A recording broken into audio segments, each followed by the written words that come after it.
Well, hello, fellow rail fans. It's been a while, but I am back. Welcome back to Railfanning 76. My name is Dr. Anwar Yusuf Dunbar. I am the content creator for this channel, and I am also a rail fan, hence this channel. Well, I'm going to be brief here.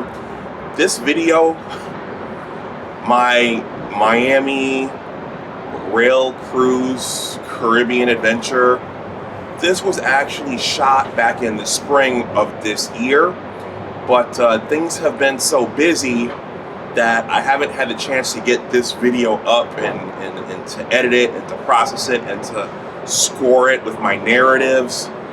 And it's here we are now in November,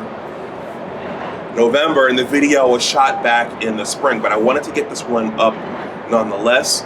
So that's what this video is. So Dr. Dunbar, what have you been doing? What's made you so busy aside from rail fanning? Okay, so in addition to being a rail fan and a YouTube content creator, I'm also a writer, and I blog. I've written a couple of essays on trains and rail fanning. I'm going to leave those in the description box below, but I've been trying to push a book out, and it's just about ready to go out for the final time. It's gone through proofreading, and right now I'm doing a pre-sale, a holiday pre-sale.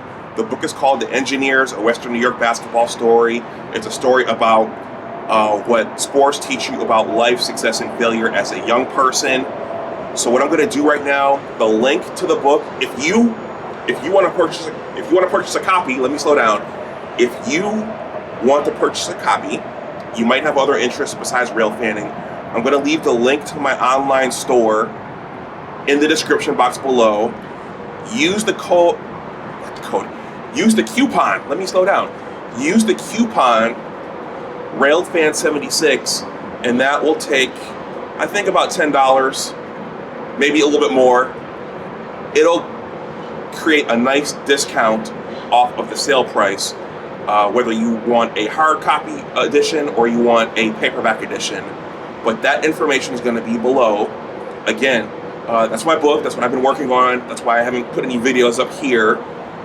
Use the coupon code Railfanning76 to get a discount holiday price.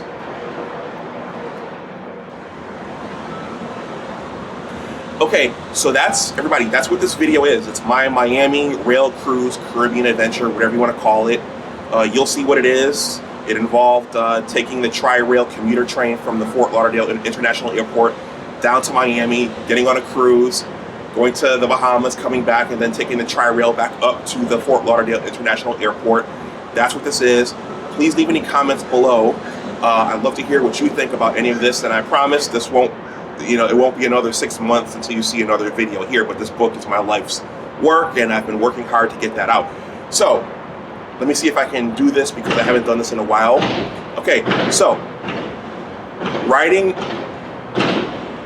automobiles and cars are necessary in our modern society. Riding on boats is fun and cruises, but my favorite method and mode of travel will always be riding on the trains and the railroads. Take care, and I will talk to you the next time. Please leave any comments or thoughts in the comments section below about this video, or if you've ever ridden the Tri-Rail or the Brightline, or if you have any cruising memories on the open seas. Take care, and I'll talk to you the next time. Bye-bye. I flew into the Fort Lauderdale International Airport first thing on that early April 2024 morning. Southwest Airlines is my favorite airline as they treat their customers the best in terms of ticket change fees and baggage fees. I actually went to the Michigan football spring game the previous week and was weary of getting up before 5 a.m. for another early morning flight. I likewise pushed my luck that morning, leaving out of Reagan National DCA Airport, getting there late using Uber, and needing some extra help getting my bag on the plane. I made it nevertheless, and arrived in South Florida mid-morning on schedule. If it's too expensive to fly into Miami International Airport, consider the Fort Lauderdale International Airport, which is only 30 minutes north of the city. When I planned the trip, I had to figure out how to get from Fort Lauderdale to downtown Miami. I instantly thought about the high iron, as Danny Harmon says. Oh wow, I realized that I was in Danny Harmon's state. If you haven't, check out Danny Harmon's Distance Signal channel. He helped inspire me to come to the railfanning sector of YouTube with his coverage of the railroads in Florida and other states. I initially pondered taking the Brightline train down into Miami, but they were asking for $35 one way. Being financially minded, I looked for alternatives and found the Tri-Rail system, South Florida's commuter rail system, which had a stop right there in Fort Lauderdale. I could take the Tri-Rail train and be in downtown Miami in an hour. I just had to find and get on a shuttle bus to get to the Tri-Rail station. Once I found the stop outside of the baggage claim, it was just a matter of waiting for the bus to come pick us up. I hoped to get some footage of the Fort Lauderdale Tri-Rail station, but as soon as the bus let us off, a southbound train pulled in. The station worker was adamant about putting me on that train, and so off I went on that late April sunny South Florida morning. Each region of our country has a distinct feel, and South Florida is no different. It is a mixture of a North American urban landscape and the tropical Caribbean. As our train journeyed south into Miami, there were apartment buildings, warehouses, and parking lots, and both highways and roads of all kinds. But there were also hints of the beaches, the tropics, and the Atlantic Ocean. There are positives and negatives to living in all places, but South Florida definitely looks like a fun place to live.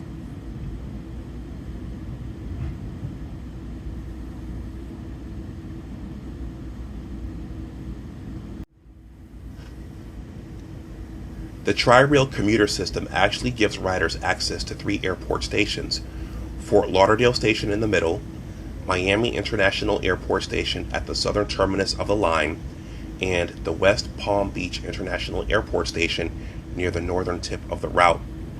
I wasn't going to the Miami International Airport, and I needed to get downtown towards South Beach. One of the conductors told me that I could get off at the Metro Rail transfer station and then take the shuttle line to downtown Miami.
Once I got off my initial train, I had to take the shuttle train downtown.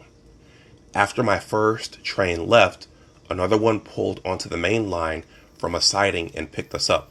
When I boarded, it was less crowded than my initial train bound for the Miami International Airport.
A conductor, who I'll anonymously call Jay, saw me filming the trip and was nice enough to come and strike up a conversation with me about all things trains. I told him I thought about taking the Brightline system into Miami, and Jay speculated that the company is targeting a certain ridership. Specifically, they're courting long distance passengers and encouraging commuters to ride the Tri-Rail system. Jay was a veteran of the railroads and had done some engineering further north.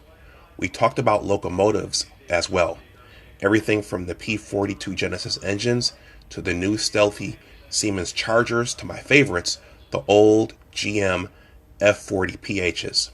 Like a lot of veteran railroaders, he described the F-40 PH engines as quote-unquote screamers.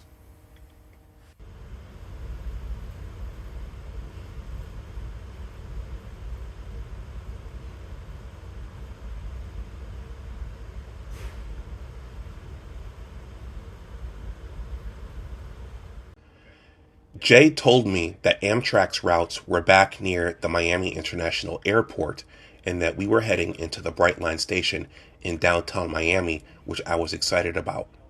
Our 2 to 3 commuter coach shuttle took an east-west track and then switched onto another north-south main line, which took us into the picturesque Miami metropolis. The downtown Miami cityscape was beautiful, and we eventually pulled into the Brightline station as described by Jay.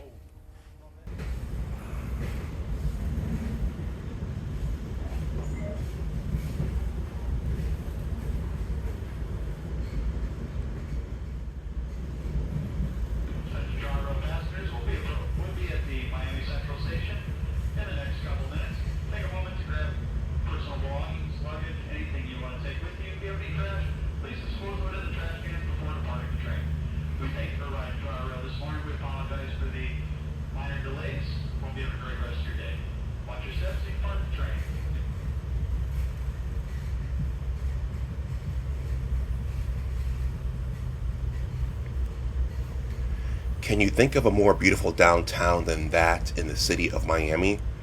There are beautiful tall buildings, there is seemingly infinite sunlight, there are Cuban bakeries with coffee and pastries of all kinds, there are upscale restaurants, beaches with palm trees and oceans, nightclubs and Latin music, and cruise ships and flights coming and going to and from the Caribbean and South America. It's literally all there. Yes, it's a little pricey, but it's a good time. And aside from occasional hurricanes, what more could one ask for?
As with most commuter rail stations, the downtown Miami station had automated ticketing kiosks for passengers.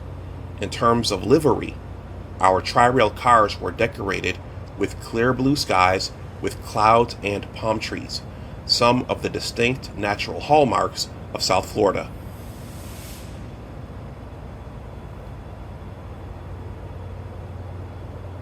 I had seen Richard Branson's Brightline trains right here on YouTube, but never in person before. When my tri-rail train pulled into the station, there was a Brightline train on the opposite track. I loitered around the platform to get footage of it and its beautiful orange and yellow equipment up close. It was a relatively new train set with 2 Siemens chargers on each end with the sleek cars in between. As many have said, the seats didn't look very comfortable over long distances, but I would still like to ride on one of these Brightline trains one day nevertheless. I recorded footage of the older and weathered tri-rail train I rode in on as well.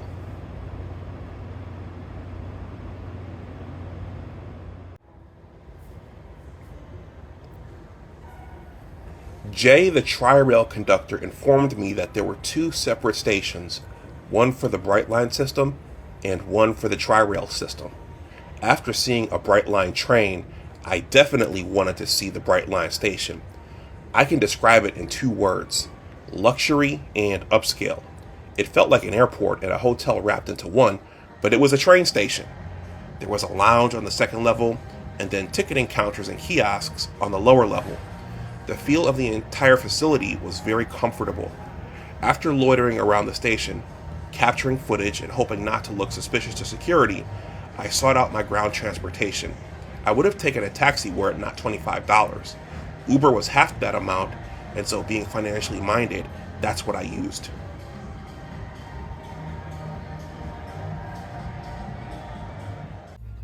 My Miami rail cruise adventure had an intermission on the water. If you've never been on a cruise, I recommend that you go on at least one, and hopefully Mother Nature is in good spirits when you go. As a quick tip, try not to go during hurricane season.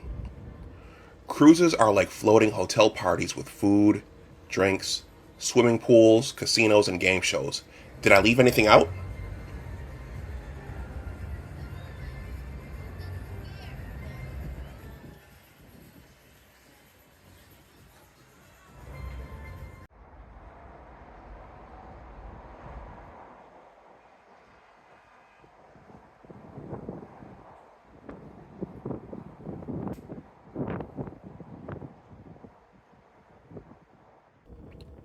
We sailed from Miami to Nassau in the Bahamas and back. This was a weekend cruise, but you can purchase cruises for a week or longer as well. I think you can also sail across the Atlantic Ocean too if you want to. Oh, one tip. Consider buying a drink package if you go on one so that you can drink as much as you want. There's nothing like hitting the port at the end and seeing thousands of dollars of charges download onto your credit card.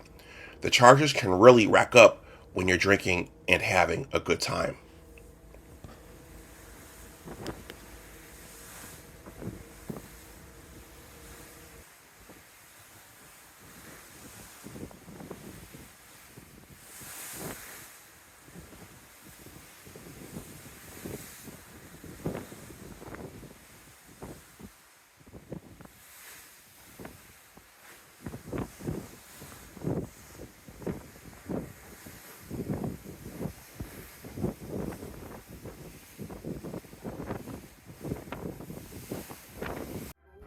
What's a trip to the islands without a nice steel drum band? It turns out that there was one to greet us when we disembarked from our ship. On the 3rd day of the cruise, we stopped at Nassau, got out and walked around a little bit to hear the local sounds, to get some food, and peruse the local shops. I had seen Nassau once before on a cruise, but not this part of the island. Within hours, it was time to reboard our ship and head back to Miami.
The next morning, me and my party Ubered from the port of Miami to the Miami International Airport. After saying my goodbyes, I got on the tram and rode to the Tri-Rail station right there at the airport.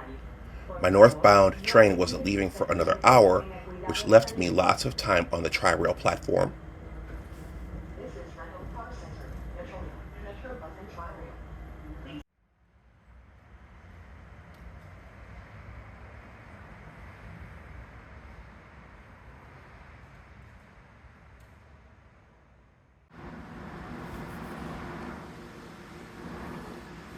As I waited for my train to depart, I loitered around the platform and took footage of the location and my outbound commuter train. The cars were like those in many metropolitan areas. The Tri-Rail cars were like those used by the front runner trains in Utah and the GO trains in the Toronto metropolitan area, but they were again painted in the Tri-Rail tropical livery. The engines looked like older freight equipment. As a disclaimer for everyone, as a younger rail fan and content creator, I do not have a mastery of all the engine makes, models, and years at this time. Perhaps in the future, I'll remaster this video with those details, but if you know the identities of some of these engines, let me know in the comments section below.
As I waited, I heard a horn signaling that a train was approaching the station.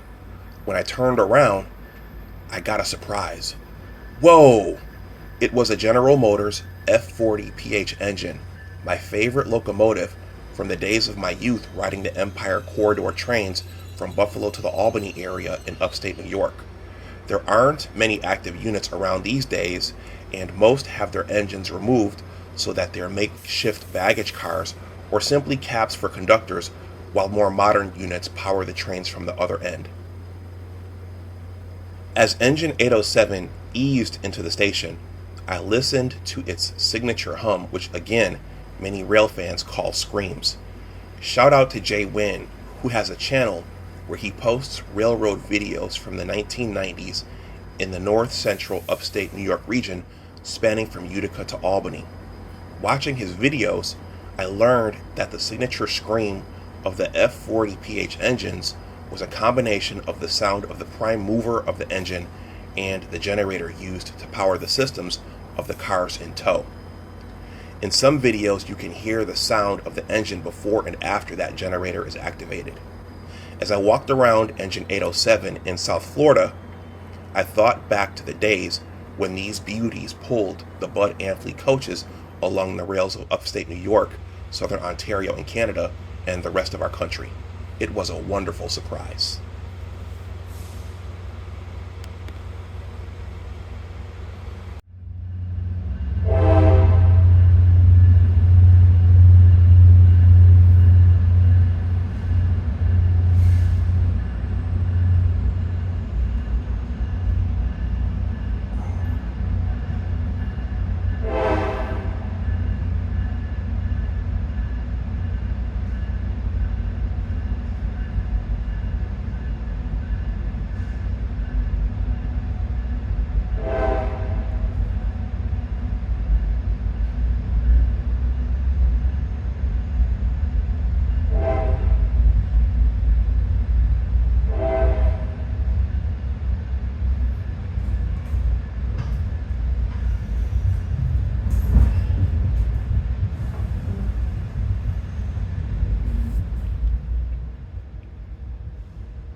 Eventually, my commuter train departed northward towards Fort Lauderdale.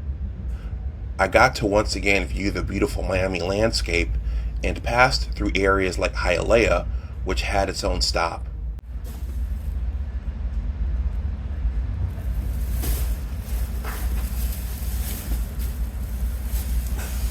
Hialeah Market, northbound train.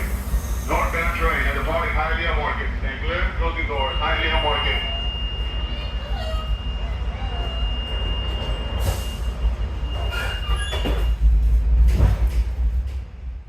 For those of you who have never been to Miami or don't have any Cuban associates or friends, Hialeah is a prominent Cuban area which most Cubans brag and boast about when you talk to them. We eventually passed through the Metro Rail transfer station where I changed trains on my southward journey to downtown Miami a few days earlier. Finally, the northward journey was a mixture of palm trees, parallel expressways, industrial parks, and I even saw some abandoned rails on the route.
I learned something that day.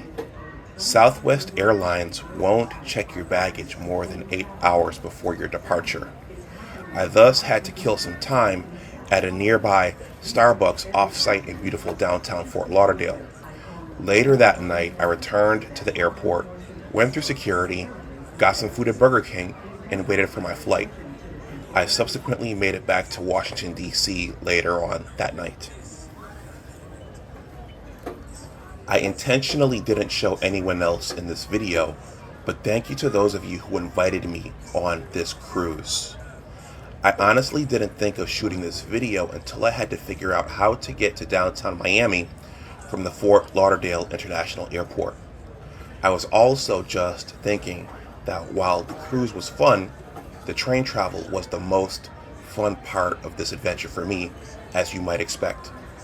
Finally, I want to thank the very friendly Tri-Rail conductors and staff who contributed to this trip.